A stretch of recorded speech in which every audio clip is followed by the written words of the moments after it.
Welcome to the Energy Switch podcast. I'm your host, Dr. Scott Tinker. For 40 years, I've been studying energy. We've worked hard to make this podcast something different. It's focused exclusively on the intersection of energy and climate. We dig deep with two world-renowned experts, often with differing opinions. We're nonpartisan, and we edit the conversations to be tight and content-filled. Enjoy the Energy Switch. In part one of our look at India, we talked mostly about electricity, with coal, the legacy choice still providing 3/4 of India's electricity. First, solar, popular as a domestic resource that reduces local air pollution and atmospheric emissions. In this episode, we'll look at electric vehicles and batteries in India, the growth of air conditioning, decarbonization targets, green building, and the importance of efficiency. My guests again are Paddu Padmanabhan. He's a visiting researcher at the King Abdullah Center in Saudi Arabia, formerly an energy efficiency advisor to the World Bank, and program director at USAID. In the context of climate change and decarbonization and the coal transition, efficiency fits very well with all the objectives in a way that even renewables does not. Unless you have a foundation of efficiency, you'll not be able to have renewables delivering at the price that we would like them to deliver. Tom Morenout is a senior associate at the International Institute for Sustainable Development and a professor at Columbia University's School of International and Public Affairs. It's one of the economies with the quickest energy demand growth rate, meaning that in the next decade, 2 decades, they're going to require a whole lot of energy to basically move from a lower middle income economy to a higher income economy. And the big vital question is what is going to power that energy? I'm Scott Tinker, and I'm an energy scientist. Next on Energy Switch, we wrap up this eye-opening session on India's climate and energy policies. Welcome back. Let's keep going on this vital conversation. Transportation. How many cars does India have now? What does that fleet look like, and what's the projection for the future? It has about 350 million vehicles. 350 million. It's going to add around 250 to 300 million in the next 2 decades. But that includes two-wheelers. Two-wheelers and three-wheelers. And three-wheelers as well. So that's still only one vehicle for two people. I think that's pretty good. We have 2 vehicles for one person here. And that's the problem. And the penetration rate of electric vehicles is just 1%. For 4-wheelers. For two-wheelers and three-wheelers, it's higher. It's a little higher. Yeah, and for 4-wheelers, it's going to go to 3% by 2026. Yeah. Now, you might say 1 to 3%, this is nothing. That's a big deal. But yeah, It's a big deal. tripling in 3-4 years is actually quite significant. And for 2-wheelers and 3-wheelers, that's going from where we are now, which is around 5%, to 40% in the next 5 years. Even with this amount of cars, the traffic is horrendous. Yes. I've been there. In the city. There's very little parking space. So what are they going to be? We've talked a little bit about electric gasoline, electric. For the type of transport we're talking about, 2-wheelers, 3-wheelers, cars, Yeah. that is going to be electric. Electric right? vehicles. So we are still going to add, internal combustion engines as well, for sure. Those will be more and more replaced by electric vehicles. Like buses, easy thing to do and already happening. Fleets. Like 16% is happening, but now heavy trucking, there's a few companies in India who focus on that. They can't keep up with demand. As you get bigger and bigger vehicles, you're hauling more battery weight. Then you need, bigger batteries, more expensive batteries, and so forth. So it definitely adds a cost. But the demand uptake is there more and more. In fact, fleet electrification is now taking priority over personal transport electrification. Yeah. Personal transport electrification has a problem because the costs are very high. Oh, yeah. And it's 2 to 3 times the cost of a normal IC car. And customers are very price conscious. India is a very price conscious society. So they'll have to think of very creative ways. Battery swapping. And one way of doing it is battery swapping. Now, under battery swapping, a person buys an electric vehicle without a battery. Right. And then he has an arrangement with a battery operator, either a rental or a lease arrangement. Yeah. It's just like adding fuel into your gas tank. Sure. And then he changes the battery again at another point. Yeah. And there are a lot of these battery operators This works available. great for two-wheelers and three-wheelers. This is I particularly can't see good that for- happening with four-wheeler cars. It'll start with right two- now, that's a luxury product. Yeah. And then they're going to democratize more as costs fall, right? Is India going to build a battery manufacturing market of its own? And what does that depend on in terms of supply chains? Currently, India imports 80% of its lithium. But there was a development a couple of months back when a major find of lithium in the state of Jammu and Kashmir was announced. Okay. And the Geological Survey of India said there is something like 4.9 million tons of lithium ore available. It is a matter of speculation whether that inferred reserve will be a proven reserve and will be exploited. Okay. But if indeed that were to happen, then India would be fairly comfortable as far as lithium is concerned. Given the EV demand, what would prevent developing it? Nothing, and that's exactly what they are working towards. Okay. However, India has a 30% electrification of vehicles target by 2030. You're going to need to meet that by importing. Okay. There's a very small chance that you're actually producing domestic lithium. That doesn't mean that you shouldn't do it. And actually, the government is clearly working on that. They just made a change before lithium was recognized as an atomic mineral, which means that private companies were not allowed to be involved in the process. The government's just changed that so they can basically allocate concessions and invite private players to help develop that lithium. So that is good, but that is also, that takes some time, right? And before that, again, for climate change, we need to have these type of, adoption targets today. Right. That will include engaging with international supply chains. Is India going to be building batteries, developing a battery industry? So it's definitely their goal. And can you produce cells in India? Probably, but you will be importing components. And any country that says we want a full supply chain is being completely unrealistic, in my opinion. And that includes China, for example. Yeah, they've locked up the processing of these things, but they don't mine most of it. Why did China become the mineral processing hub of the world? Skilled labor, low cost of capital, low labor costs, right? And experience in the chemical industry. Does it ring a bell? Yeah. India has all of that. Has all of it. India has all of that. They can become a processing powerhouse. That'd be kind of fun to see. Competition's good, drives the price down. That's true, that's true. Competing with China, I think it's going to take some time before you can do it. any country in the world can do that. But India has created institutions to do exactly that. So in terms of oil demand then, in importing oil, that balance starts to look like what as we go forward? If they reach their 30% target, this will definitely eat out part of the oil demand. It will So actually... right now, I mean, India, imports the vast majority of its petroleum products, right, both oil and gas, at a huge cost, $120 billion a year. It's almost $200 billion now in terms of oil imports. Chipping away from that is going to be good from that perspective. It's going to be good. Almost 40% of the oil is used for transportation, so it's a fairly large chunk. Fuels for heavy transport. We've talked about fleets and things, but over-the-road trucking, shipping, aviation, what does that fuel sector look like next 5, 10, 15 years? Fossil fuels, if that's your time frame. No, 5 years. I mean, we have to be realistic. These are things that are extremely difficult to decarbonize. I think green hydrogen, which is something that India is absolutely jumping on, and similarly, ammonia, I think are going to play a hugely important role in the energy system. I'm not sure it's going to be in transport of cars. Can you say, well, what if you go to the level of trucks and so forth? At that point, I don't want to simplify things, but the bigger the better. But I'd just like to add that there is a sector which has completely moved away from coal 100%. And that's the third largest railway network in the world. They don't use coal at all. And for a long time, until 1980, coal was the mainstay for the railways until they started the dieselization program and electrification program, and all major trunk routes are now dieselized or electrified. Trains are running on diesel, but they're hauling coal. Well, they're hauling coal, yes. Little better than trucks hauling coal, because that also happens. That's true, So we have on trucks diesel. On diesel. Well, let's come into, some of the things on the demand side of the equation.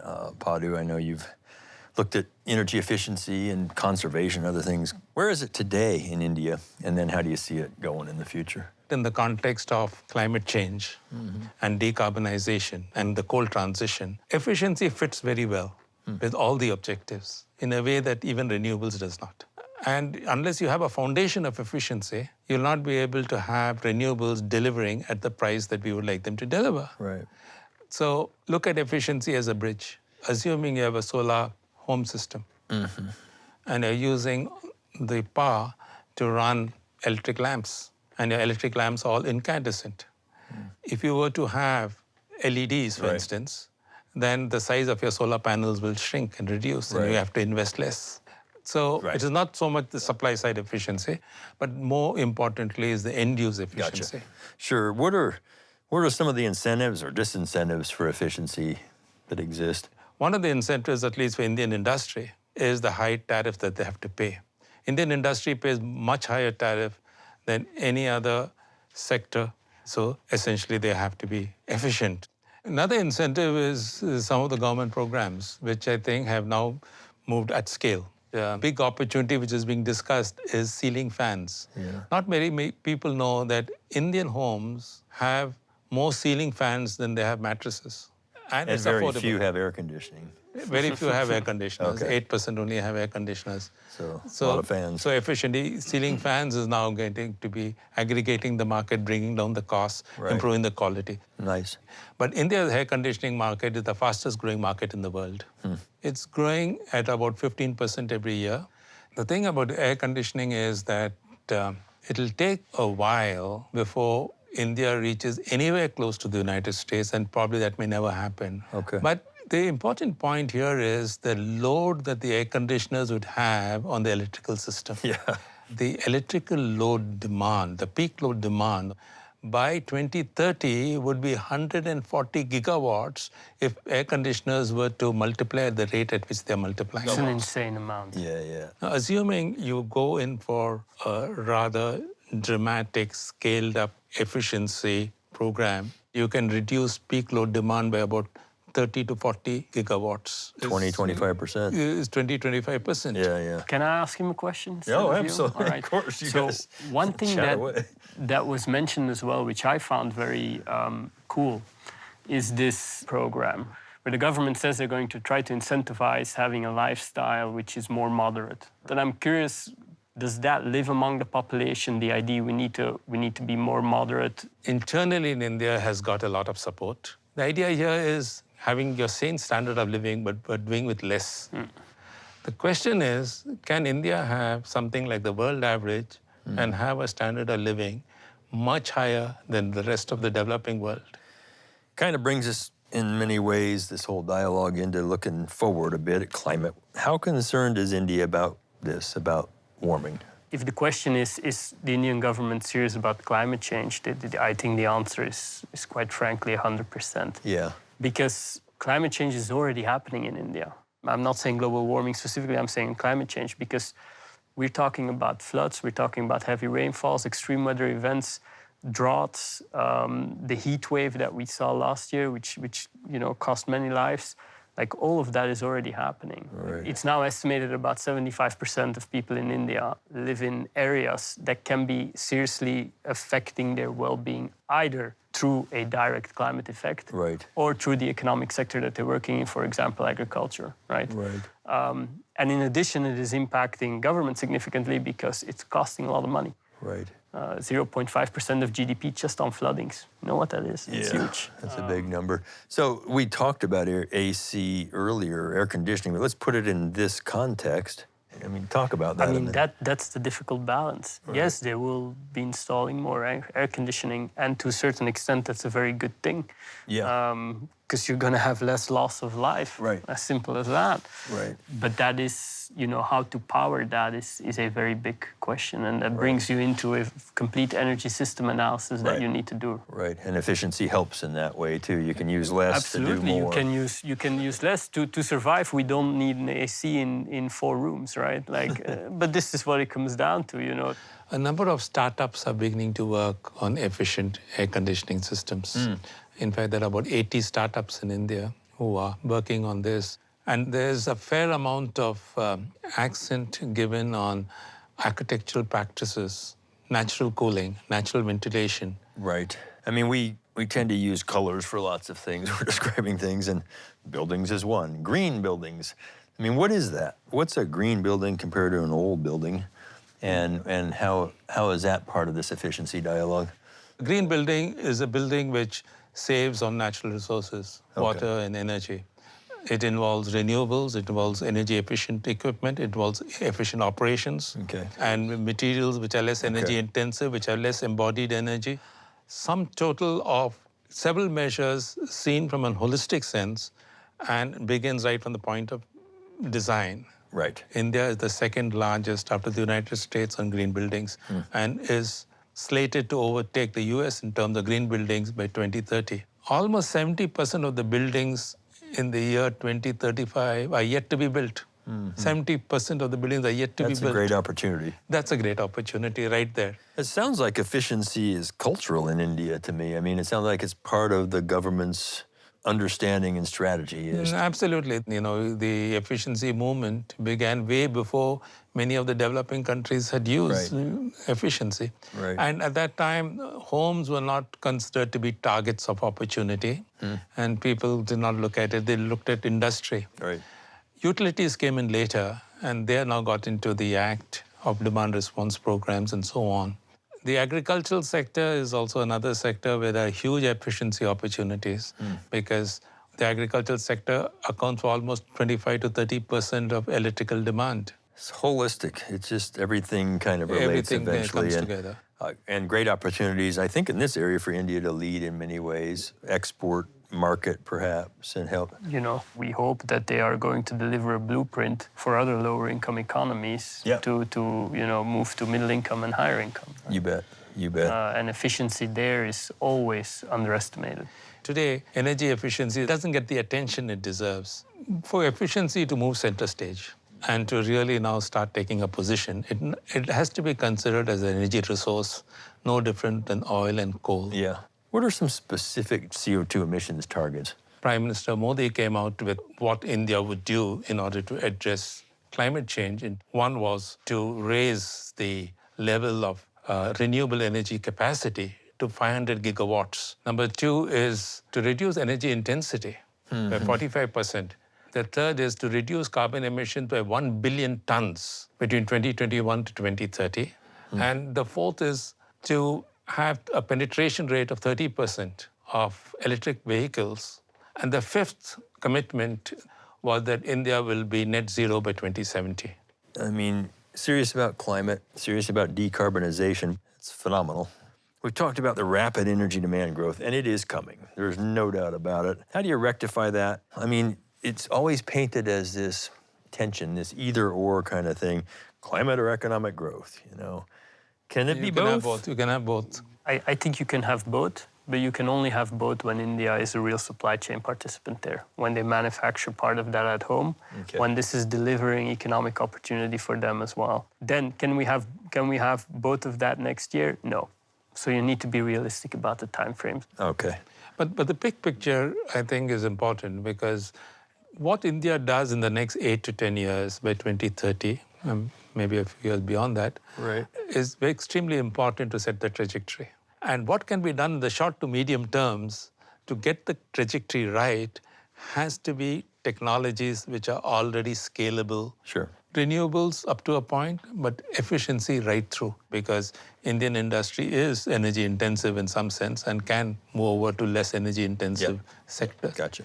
Two major sectors, one is steel and one is cement. Yeah. Both are hard to abate sectors. Yes. And in both the sectors, India has got pilot projects underway in the hope that those technologies can then be made available worldwide. So there's a variety of forces at play here. Right. But what can be done in the next 10 to 15 years and what can be done at speed and scale to get you the kind of reduction in carbon, is what they have to look for. Tom, you were kind of bringing us into how developed countries, let's say wealthier countries, could support this effort in India is so critical to the world, energy and climate. How does that look to you? I think we need to recognize much more that India is a priority, if not the biggest priority, in the fight against climate change. We had the Green Climate Fund. Came out of Paris. came out of Paris. Yeah. We've not lived up to both the potential and what we committed to, so that needs to be reassessed. Secondarily, I think investors here should also be made much more aware of the potential in India. The investment potential is just gigantic. Second biggest startup ecosystem in the world, economic growth already happening, skilled labor, low labor costs. This is huge potential. And I think that that's also something tangible that you can add. Yeah. So look, it's been terrific, the dialogue, your knowledge. What should someone take home who's listening to all of this? India has had a historical relationship with the US in the energy sector. One is certainly in green buildings. Another is in the area of power distribution. Distribution reforms in India came about largely due to the intervention of USAID with the government of India sometime in the late 1990s. They wanted to have a system where they'll have low losses and so on and so forth. But what is interesting about it is the projects were small, but it helped leverage money several times greater than what was invested, because the government of India then put in about $8 to $10 billion worth of investments on the model of the small pilots that had been developed. So basically, the point I'm trying to make is that partnerships in India, collaboration with India is not at all capital intensive, it is knowledge intensive. Yeah, interesting. Let's pretend like I'm Prime Minister Modi. What would you say to me for action? I'll say, Mr. Modi, India needs to work on both sides of the energy equation. You have worked very hard on the supply side of the equation. Thank you. But you now need to move on the demand side, for which you need to reposition energy efficiency so that it can get the kind of attention it deserves. More energy has been saved through energy efficiency in India than has been generated through renewables or coal or oil. Ding, now I got to get out the elevator and shake some hands of school kids. Tom, over to you. What would you say? Maybe I can address a US audience, right? Yeah. Climate reality in India is already real, so don't question that this is not on the top of their priority list, right? That's one. Secondarily, that doesn't mean that there's no trade-offs. They're going to do a growth sprint. This is a legitimate growth sprint. You don't just need to accept that, you need to respect it. But rather than seeing that as a challenge, I think it's also really important to see the opportunity. Number one, absolutely economic opportunity, right? A lot of money is to be made in India, a lot of money is to be made together, in joint ventures or whatever partnerships that you have between your companies and Indian companies. Right. That's number one. Secondarily, I think there's a huge political opportunity. Where India is now, you can almost compare it to China 30 years ago in terms of what they're about to do, right? You allowed things to happen with China in one way, and now you have a huge geopolitical foe right there. And this is not good for the US, this is not good for China, it's not good for the world. Here you have a country that is about to take up a position of global leadership within the next few decades. You can do things differently. Yeah. Right? And that can be leveraged on energy and climate. Right. And then the third one, I think, is a cultural opportunity, and that's to what Padu was saying. If they can export part of that cultural element of more moderation in consumption patterns and so forth, I think we can learn a lot from that. That's fantastic. Well, look, gosh, I've enjoyed the dialogue. We have enjoyed being with you So much. Scott, we have been enjoyed I being learned with you. more than I thought I would, and I was expecting a lot. So, Tom, Thank you for having thank me. you. India's standard of living is rapidly rising, as is vehicle ownership. Many are 2- and 3-wheelers, with a goal that 30% will be electric by 2030. To power them, India hopes to become a battery manufacturer and to process critical minerals, and hopes hydrogen could one day power its heavy transport. Both could help reduce oil demand. India imports nearly all of its oil and natural gas. Heat waves still kill thousands, so India is the fastest growing air conditioning market. Even basic AC can increase survival. But if powered by coal electricity, it could also increase warming. India's sweeping decarbonization targets include green buildings. They'll soon be the global leader. Reducing energy intensity and increasing efficiency are government goals and culturally popular. India will need to balance energy and economic development with climate. It will take time. This creates opportunities for investment in and political alliance with the world's largest democracy. Energy Switch is executive produced by Scott Tinker and produced and directed by Harry Lynch. Emily Hooks is the assistant producer and researcher. Editors are Ginny Patrick, Yusef Swachina, and Jackie Kunzler. Matt Aslanian does the sound. Energy Switch is produced by Arcos Films for the Switch Energy Alliance, with support from the University of Texas at Austin and EarthX.